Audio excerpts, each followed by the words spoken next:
कल Raoult's law पढ़े थे वोलेटाइल लिक्विड के लिए, तो हम लोग उसका सारा रिलेशनशिप तो निकाल लिए हैं, ठीक है। अब अगर ये राउल्स लॉ अप्लाई किया जाए गैसियस सिस्टम के लिए, तो लिक्विड के लिए अगर गैसियस सिस्टम के लिए यूज किया जाएगा तो हमको फिर इसमें कुछ चेंजेस लाना पड़ेगा। अगर राउल्स लॉ को अगर हम सिर्फ वेपर फेज में देखें, ये जो है हम लोग जो मोल फ्रैक्शन देख रहे हैं वो लिक्विड फेज में देख रहे हैं। ये जो राउल्स लॉ पढ़े है इसको हम लोग लिक्विड फेज में देखें ना, सॉल्यूट सॉल्वेंट दोनों ही लिक्विड है। तो इसके ऊपर में क्या है, गैस है, लेकिन अगर गैसियस मिक्सचर हो वहाँ पर भी अगर राउल्स लॉ को यूज करें तो हमको कुछ चेंजेस लाना पड़ेगा, ठीक है। और इसके लिए क्या करेंगे, डाल्टन्स लॉ का यूज करते हैं, 11 में पढ़ाया जा चुका है ना। नाउ अब क्या होगा, अप्लाइंग राउल्स लॉ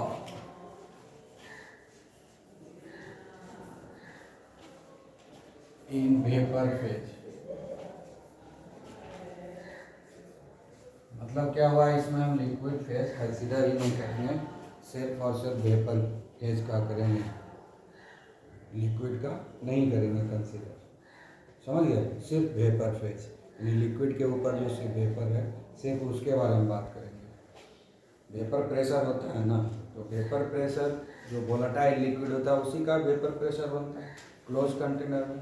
तो नीचे लिक्विड और ऊपर वेपर, इस दोनों का इक्विलिब्रियम होता है, उसमें वेपर प्रेशर को हम मेजर करते हैं, है ना। तो यहाँ पर हमको सिर्फ जो ऊपर में लिक्विड के ऊपर जो वेपर है सिर्फ वहीं अप्लाई करेंगे, सिर्फ उसी को कंसिडर करेंगे, या पूरा कंटेनर में गैस ही रहेगा उसमें भी हम अप्लाई कर सकते हैं। तो मोस्ट ऑफ द केस में क्या होगा कि हम लोग वोलेटाइल लिक्विड रखेंगे, वो वेपर में बदलेगा, नीचे लिक्विड रहेगा ऊपर वेपर रहेगा, दोनों में इक्विलिब्रियम स्टैब्लिश हो जाएगा। शुरू में इवापोरेशन फास्ट होगा, कंडेंसेशन स्लो होगा, फिर इक्विलिब्रियम में आ जाएगा, उसमें इवापोरेशन और कंडेंसेशन दोनों सेम रेट से होगा। जब इक्विलिब्रियम में अचीव हो गया उसमें सिर्फ इसको हम उस वेपर फेज पर अप्लाई करेंगे, लिक्विड फेज पर अप्लाई नहीं करेंगे। तब इसमें जो चेंजेज आ जाएगा, इसके पार्शियल प्रेशर का जो फॉर्मूला है, पार्शियल प्रेशर का जो रिलेशनशिप है उसमें चेंज मॉडिफिकेशन करना होगा, ठीक है। और वो मॉडिफिकेशन जो है Dalton's law of partial pressure 11 में पढ़ाए थे, और उसमें एक रिलेशनशिप बताए थे। क्या बताए थे कि पार्शियल प्रेशर जो होगा it will be a product of mole fraction and total pressure, mole fraction and total pressure. याद है कौन सा चैप्टर में पढ़ाए थे, स्टेट्स ऑफ मैटर, इसमें पढ़ाए थे स्टेट्स ऑफ मैटर। जब गैसियस स्टेट पढ़ाना शुरू किए थे अब ये पढ़ाए थे, ठीक है ना। ये कहाँ से आया, फ्रॉम डाल्टन्स लॉ, फ्रॉम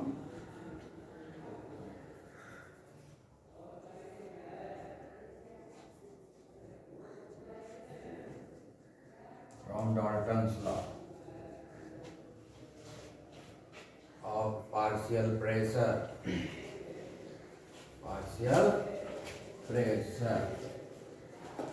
ठीक है ना। तो दूसरा कंपोनेंट हमारा क्या है, V2 है ना, और Y2 इंटू P टोटल। अब यहाँ देखो मोल फ्रैक्शन का सिंबल हम बदल दिए, Y1 और Y2 लिखे, क्योंकि हम गैसियस स्टेट को अप्लाई कर रहे हैं। लिक्विड स्टेट के लिए मोल फ्रैक्शन के लिए हम लोग X यूज किए, इसलिए वेपर फेज के लिए, गैसियस फेज के लिए हम मोल फ्रैक्शन का सिंबल बदल दिए, ठीक है, Y1, ठीक है ना। तो बाकी ये तो मालूम है क्या है, P1 P2, ये है पार्शियल प्रेशर, ये है पार्शियल प्रेशर, ये टोटल प्रेशर हो गया, और ये दोनों क्या है, मोल फ्रैक्शन। ये क्या है, mole fraction, mole fraction of solvent, vapour phase, ठीक है, and Y2 is the mole fraction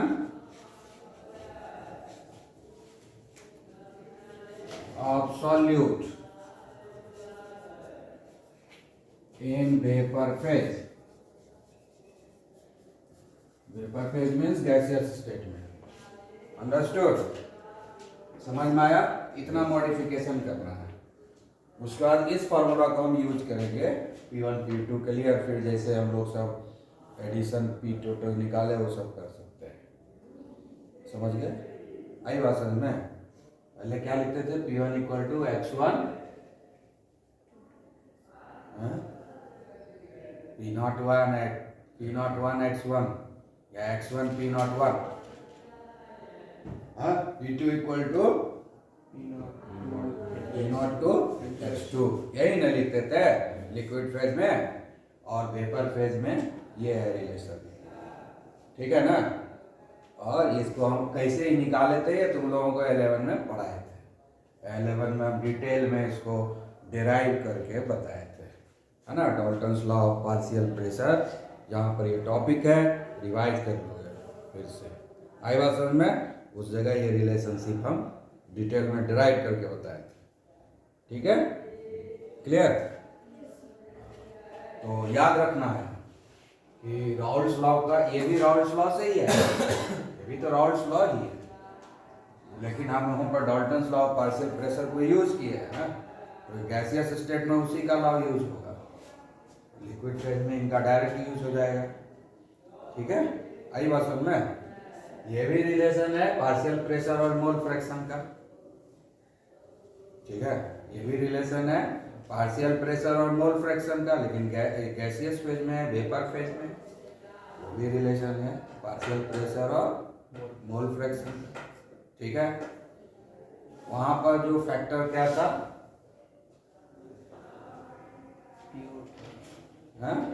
vapour pressure in pure form, partial vapour pressure. P01 क्या है? पार्शियल वेपर प्रेशर या vapour pressure in pure form, वो factor था. यहाँ पर factor है टोटल प्रेशर. ठीक है, आई बात सुनिए. लिक्विड फेज में हम इसके यहाँ पर क्या लिखते हैं? जो लिक्विड फेज में टोटल प्रेशर नहीं लिखते हैं, vapour pressure in pure state, vapour pressure in pure state. ठीक है, लिक्विड स्टेट में. और ये है वेपर फेज में, तो यहाँ पर टोटल पार्शियल प्रेशर है. ठीक है, तो याद रखना है कि जब हम लोगों को वेपर फेज में यूज करेंगे तो ये वाला फॉर्मूला यूज करेंगे, और लिक्विड फेज में जब हम राउल्स लॉ को अप्लाई करेंगे तो जो कल रिलेशनशिप बताए थे वो यूज करेंगे. ठीक है, इतना डिफरेंस इसको ड्राइव करके हम अभी नहीं बताएंगे. ठीक है, निकाल के अपने से 11 वाला पढ़ोगे.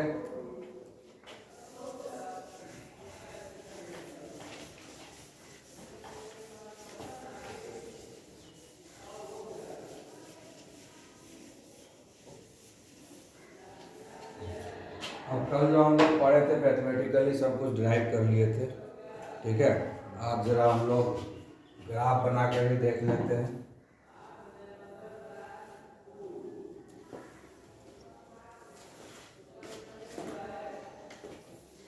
ठीक है, इधर भी वेपर प्रेशर है, इधर भी वेपर प्रेशर है, और यहाँ मोल फ्रैक्शन है, मोल फ्रैक्शन. ठीक है.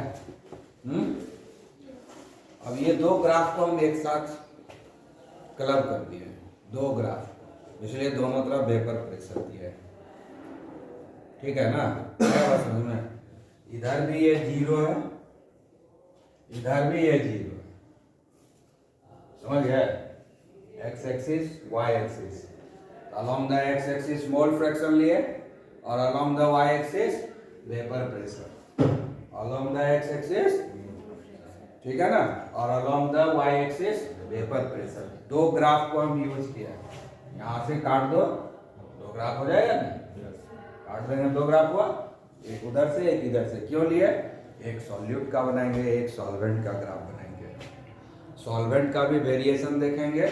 मतलब ये कब बनेगा, जब सॉलिड सॉल्वेंट दोनों ही वोलेटाइल होगा, तभी ये ग्राफ बनेगा। और सॉलिड सॉल्वेंट में से किसी कोई एक ही रहेगा तब तो एक ही ग्राफ चलेगा, लेकिन जब सॉलिड सॉल्वेंट दोनों वोलेटाइल रहेगा तब ये ग्राफ बनेंगे। ठीक है ना। तो हम लोग पहले क्या लेते हैं, सॉल्वेंट। तो सॉल्वेंट का हम लोग यहाँ पर क्या होगा, सॉल्वेंट में कुछ नहीं, प्योर फॉर्म में है, कुछ नहीं है। यहाँ ये जीरो है, यहाँ पर वेपर प्रेशर जीरो है। वेपर प्रेशर क्या है, जीरो है। ठीक है। तो वेपर प्रेशर जीरो है, तो हम लोग क्या करेंगे, यहाँ पर वेपर प्रेशर को धीरे धीरे बढ़ेगा। ठीक है। वेपर प्रेशर धीरे धीरे, जब वेपर प्रेशर मान लो कि अब यहाँ पर हम रखेंगे x2 जीरो रखेंगे और x1 जो है वो 1 हो जाएगा। ठीक है, आई बात समझ में। और यहाँ पर रहेगा ये x2 1 और x1 0। ठीक है। जैसे मान लो कि ये ग्राफ है ना, ये इसको अभी छोड़ दो, इसको देखते हैं। ठीक है। तो ये किसके लिए बना, यहाँ पर मोल फ्रैक्शन जीरो है, ये हो गया हमारा किसके लिए, x2 0, मतलब क्या हो गया, सॉल्यूट का है। ये जो वेपर प्रेशर इधर दिखेगा सॉल्यूट का दिखेगा। ठीक है। और इधर वेपर प्रेशर किसका दिखेगा, सॉल्वेंट का।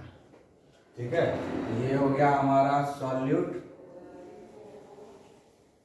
और इधर हो गया सॉल्वेंट।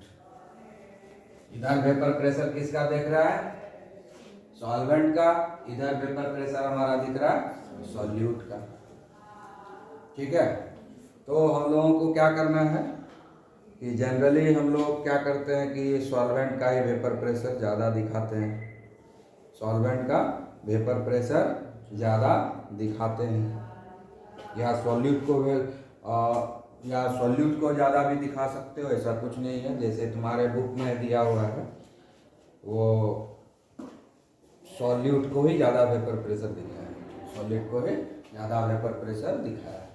तो सॉल्यूट क्या है, यहाँ पर वेपर, यहाँ पर मोल फ्रैक्शन जीरो है इसका, तो वेपर प्रेशर भी जीरो। यहाँ पर ये सॉल्यूट है ना, ये सॉल्यूट है, तो सॉल्यूट का वेपर प्रेशर यहाँ जीरो है। क्यों जीरो है, क्योंकि मोल फ्रैक्शन जीरो, मतलब अभी घुलाया ही नहीं, दिया ही नहीं है। आई बात समझ में, अभी हमने दिया ही नहीं है, मतलब अभी तक सॉल्यूट ऐड नहीं किया गया है। सॉल्यूट जैसे ही ऐड करना शुरू करेंगे उसका मोल फ्रैक्शन बढ़ने लगेगा। ठीक है, मोल फ्रैक्शन बढ़ने लगेगा। ठीक है। तो अब यहाँ पर इस ग्राफ को देखो, ये सॉल्यूट है, तो यहाँ पर हमारा मोल फ्रैक्शन अभी जीरो है, किसका, सॉल्यूट का, तो वेपर प्रेशर भी जीरो, दोनों इसी पॉइंट पर है। अब ये धीरे धीरे बढ़ेगा, अब ये धीरे धीरे बढ़ेगा। जैसे अब इसका जो मोल फ्रैक्शन ऐसे बढ़ेगा ना, शुरू होगा, मोल फ्रैक्शन बढ़ेगा ना, तो वेपर प्रेशर भी बढ़ेगा, तो ग्राफ हमारा कैसा जाएगा,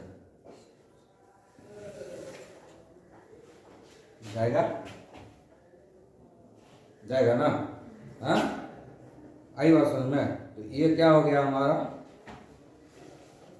ये हो गया पार्शियल प्रेशर, एक ये हो गया हमारा। दूसरा आएगा, हम बनाए अलग चीज हम बनाए x2 1, ठीक है, x1 1, ठीक है। तो एक ग्राफ ऐसे बनेगा, या दूसरे तरीके से हम सोच सकते हैं कि जैसे हम लोग यहाँ पर ले लिए हैं x2 = 1, x2 = 1, मतलब अभी ये पूरा मोल फ्रैक्शन इसी का, इसमें कुछ नहीं, कुछ भी मिक्स नहीं है। x2 मतलब सिर्फ सॉल्यूट लिए, सॉल्वेंट है ही, x2 जो है 1 ले लिए, x2 यहाँ पर 1 है, मतलब इसमें सॉल्वेंट नहीं है। तो अब जब इसमें मिलाएंगे हम इसको तो इसका वेपर प्रेशर घटते जाएगा, इसका वेपर प्रेशर घटते जाएगा। जैसे ये X2 है, अभी इसमें कुछ नहीं मिला है, अभी क्या किए हैं, ये X2 है मतलब सॉल्यूट सिर्फ है और सॉल्वेंट मिला हुआ नहीं है।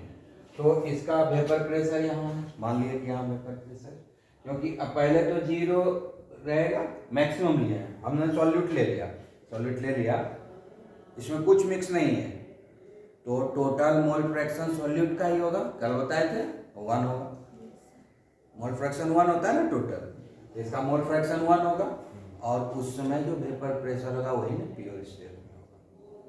तो इसका मतलब ये क्या हो गया, P0 आई बात समझ में, P0 2 1 आई बात समझ में, क्लियर। अब क्या होगा कि इसमें हम जो है सॉल्वेंट मिला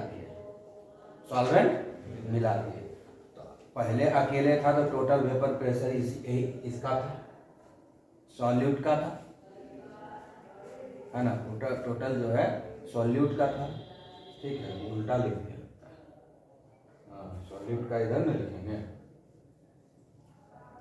उल्टा लिखा, क्या इसको लिखने ही नहीं है, क्या कंफ्यूजन होता है, इसको लिखना नहीं, ठीक है, दोनों का वेरिएशन देख रहे हैं ना, लिखने नहीं है। तो यहाँ पर जो है मैक्सिमम क्वांटिटी में है, अकेले है, तो अब क्या करेंगे हम यहाँ से, ये अब इसमें जो है सॉल्वेंट मिला दिए तो मोल फ्रैक्शन घटना शुरू होगा, घटते घटते यहाँ आ जाएगा, यहाँ सॉल्यूट नहीं है, यहाँ पर सॉल्यूट नहीं है, 0 हो गया, समझ गए। तो इसका जो है वेपर प्रेशर घटने लगा, तो ये क्या हो गया, यही ना हुआ हमारा partial vapour pressure of solute P1, आई बात समझ में, इधर से घटते घटते नीचे आ गया, आई बात समझ में, क्लियर। और अब हम जो है सॉल्वेंट कर लेंगे, अब मान लेते हैं कि सॉल्वेंट ले लिए हैं और सॉल्यूट नहीं है, सॉल्वेंट सिर्फ लिए हैं, सॉल्यूट नहीं है। हम जब सिर्फ सॉल्वेंट लिए हैं, ठीक है, उल्टा लिखा ही गया था, इधर हम लोग सॉल्वेंट लिए, ठीक है, और इधर सॉल्यूट, क्लियर। अब जो है, अब यहां देखेंगे, हम तो ले लिए सॉल्वेंट, सॉल्यूट नहीं है, तो जिसमें अकेला रहेगा सॉल्वेंट उसमें टोटल वेपर प्रेशर जो है इसी का नहीं रहेगा, उसी सॉल्यूशन है, वही उसका वेपर प्रेशर होगा, प्योर फॉर्म में है, अब मिक्स किए नहीं है सॉल्यूट में, तो जो भी वेपर प्रेशर दिख रहा है प्योर फॉर्म में दिख रहा है, तो हम मान लिए कि मतलब सॉल्वेंट को मान देंगे थोड़ा सा कम वोलेटाइल है, इसलिए उससे नीचे है, ठीक है, थोड़ा सा यहाँ, ठीक है ना। तो ये हो गया हमारा P0 1, ठीक है, प्योर फॉर्म में हो गया। अब इसमें सॉल्यूट मिक्स करना शुरू किया तो धीरे धीरे अब इसका वेपर प्रेशर डिक्रीज होगा, जैसे ही मिक्स करना शुरू करेंगे इसका वेपर प्रेशर डिक्रीज होगा, तो डिक्रीज होते होते इसका वेपर प्रेशर एक समय 0 हो जाएगा, तो यहाँ का मिल जाएगा, समझ गया, क्लियर। तो ये हो गया हमारा ये पार्शियल प्रेशर हो गया किसका, क्या P1 यहाँ कैसे लिख दिया, P2 लिखा, उसका ना है, P2 का होगा पार्शियल प्रेशर, उधर से आ रहा है तो, और ये हो गया P1, घट रहा है, अकेले था तो P0 1, लेकिन जब वो सॉल्यूट के साथ हो गया तब तो P1 और P2 न होगा, तब पार्शियल प्रेशर हो जाए। अकेले है तब तो नॉट लगा के इंडिकेट कर देते हैं, प्योर है, कुछ नहीं मिक्स है। लेकिन जैसे ही मिक्स होगा तो P01 जो है P1 हो जाएगा, P02 जो है P2 हो जाएगा। ठीक है, तो ये ट्रेंड रहा। अब दोनों मिक्स हो गया, दोनों मिक्स हो गया। एक पोजीशन है जहाँ मिक्स हो रहा है दोनों, जहाँ पर एक दूसरे को कट किया वहाँ पर ये, समझ गए ना? आई बात सुना, यहाँ पर दोनों जो है एक एवरेज स्टेट में आ गया है। मतलब यहाँ पर ये एक सैचुरेटेड पोजीशन आ चुका है। इस दोनों का रिजल्टेंट होगा, इस दोनों का रिजल्टेंट यहाँ आएगा। ये हो गया P total equal to P1 plus P2। समझे? आई बात समझ में? ये वेरिएशन ऑफ वेपर प्रेशर होगा। समझ में आ गया?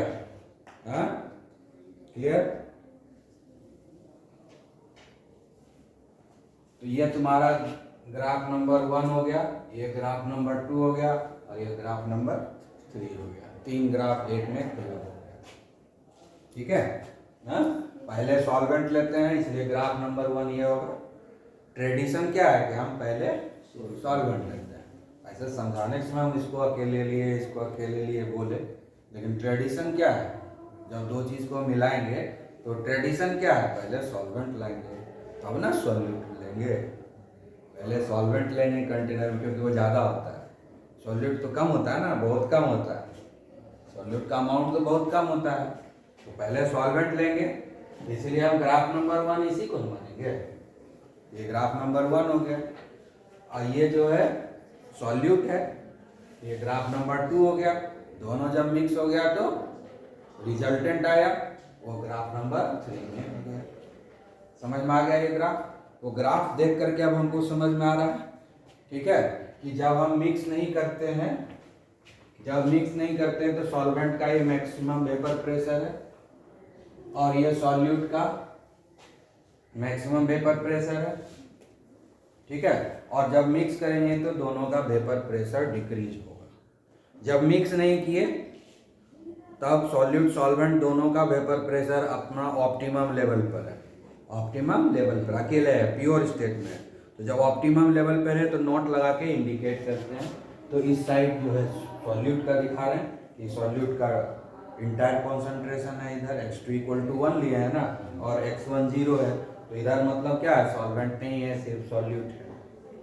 इसलिए जो भी वेपर प्रेशर दिख रहा है वो किसका दिख रहा है? सॉल्यूट का दिख रहा है, इसलिए P02 हो गया। ठीक है, और इधर क्या है? x2 0 है, मतलब क्या हो गया कि सॉल्यूट नहीं है। x1 1 है, मतलब सिर्फ और सिर्फ सॉल्वेंट है। तो इसीलिए इसका मैक्सिमम जो होगा वेपर प्रेशर होगा वो P01 होगा, उसको हमने दिखा दिया। ठीक है, क्लियर?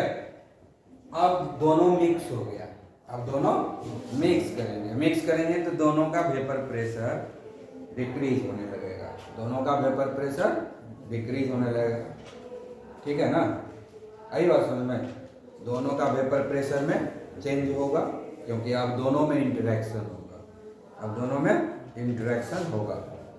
ठीक है, तो फाइनली देखो, अगर यहाँ पर हम ध्यान से देखेंगे तो सॉल्वेंट जो है कम वोलेटाइल है, सॉल्यूट ज़्यादा वोलेटाइल है। तो इस ग्राफ में अगर देखते हैं तो सॉल्यूट का वेपर प्रेशर तो डिक्रीज हुआ है, लेकिन सॉल्वेंट का तो बढ़ गया। यहाँ देखेंगे ना, बीच में देखेंगे यहाँ पर, तो सॉल्वेंट का वेपर प्रेशर इतना था, अब आ गया यहाँ बढ़ गया, और सॉल्यूट का वेपर प्रेशर यहाँ है। ठीक है, आई बात समझ में? लेकिन है कहाँ? यहाँ थोड़ा सा घट गया, यानी सॉल्यूट का वेपर प्रेशर जो प्योर स्टेट में था, पार्शियल वेपर प्रेशर उसका कम है, लेकिन सॉल्वेंट का प्योर स्टेट में वेपर प्रेशर जितना था, जब उसका पार्शियल वेपर प्रेशर आया तो थोड़ा सा बढ़ा। समझ में आया ना? तो एक का बढ़ेगा, एक का घटेगा, दोनों का एक एवरेज आएगा। समझ गए ना? क्लियर? Understood this? तो अब हम लोग नया टॉपिक शुरू करेंगे।